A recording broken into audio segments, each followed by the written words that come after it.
दोस्तों नमस्कार। मगही इंडस्ट्री की शेरनी कही जाने वाली स्टेज स्टार, स्टेज की गायिका सोनम यादव को आप सभी जानते होंगे। दोस्तों सोनम यादव ने रोशन रोही, जो कि जेल स्टार के नाम से फेमस है, जेल से आने के बाद भाई साहब रोशन रोही ने भौकाली मचा दिया पूरे मगही इंडस्ट्री में।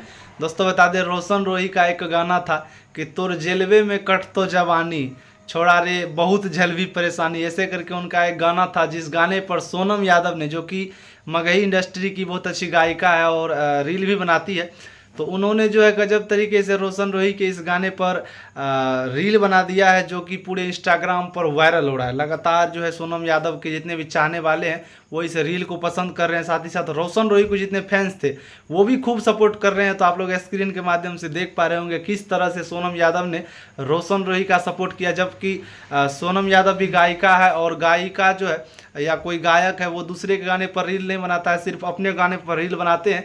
लेकिन यहाँ आप लोग देख सकते हैं सोनम यादव कितना सपोर्ट कर रही है रोशन रोही का, जो कि जेल से निकलने के बाद पोस्ट भी की थी, उनका फोटो भी शेयर की थी कि सत्य का जीत हुआ, इस टाइप से। तो आप लोग इसी तरह प्यार आशीर्वाद बनाए रखें अपने छोटे भाई पर, और अगर आप लोग हमारे चैनल पर नए हैं तो इस चैनल को सब्सक्राइब जरूर करें। चलिए मिलते हैं दूसरे अपडेट में, तब तक के लिए धन्यवाद और बाय बाय।